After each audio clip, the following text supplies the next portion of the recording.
हम exit polls का अगर सार निकालें तो सीधे तौर पे मोदी सरकार तीसरी बार एनडीए की गवर्नमेंट तीसरी बार बनने जा रही है और साफ तौर पर जो है सीटें जरूर इंडिया ब्लॉक की बढ़ती हुई दिखाई दे रही है पिछली बार के मुकाबले, लेकिन एनडीए की ही सरकार बन रही है। प्रधानमंत्री तक ने इसके ऊपर ट्वीट कर दिया है और साफ तौर पर कहा एजेंडा नहीं चला इंडिया अलायंस का। निवर्तमान प्रधानमंत्री ने पहले ही ट्वीट तैयार करके रखा होगा, क्योंकि जिस व्यक्ति का 4 जून को जाना अभी तय हो गया है, उन्होंने ही ये सब साजिश रचाई है, ये एग्जिट पोल मैनेज किया है। और ये जो आंकड़े हैं और जो वास्तविक परिणाम आने वाले हैं 4 तारीख को, ये ज़मीन आसमान का फ़र्क होगा। ये सब एक मनोवैज्ञानिक खेल है हमारा हौसला कमज़ोर करने के लिए।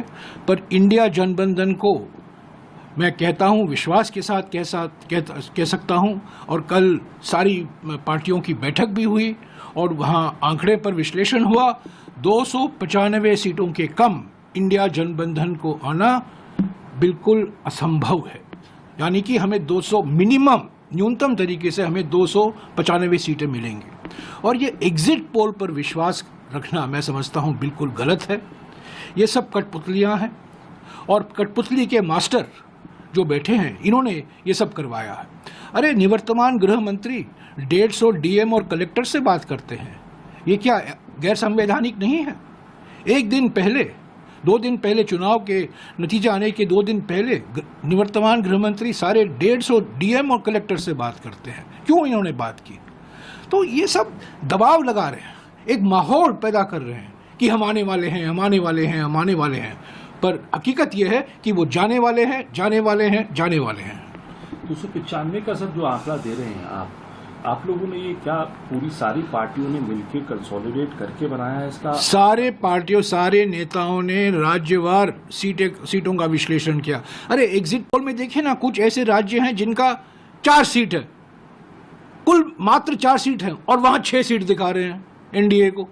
ऐसे कई राज्य हैं जो जितना सीट है, सीट से भी अधिक एनडीए को मिल रहा है। तो और हम आज चुनाव आयोग को भी जा रहे हैं। पोस्टल बैलेट को लेकर एक विवाद खड़ा हो गया है, क्योंकि जो नियम के अनुसार पोस्टल बैलेट की गिनती होनी चाहिए वो हमें गुंजाइश नहीं दिखती कि वो होगी। तो हम चुनाव आयोग को भी शिकायत करेंगे। हमने 117 शिकायतें की हैं चुनाव आयोग को, 14 शिकायत सिर्फ निवर्तमान प्रधानमंत्री के खिलाफ, पर उस पर कुछ कार्रवाई नहीं हुई है। पर मैं ये कहूँगा, आज 2 तारीख है, 4 तारीख को जब परिणाम निकलेंगे, एग्जिट पोलों का पूरा बदनाम होगा।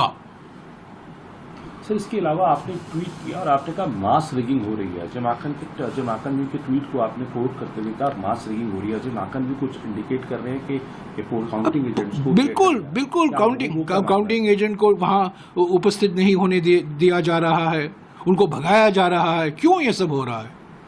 ये दबाव लगाया जा रहा है ना।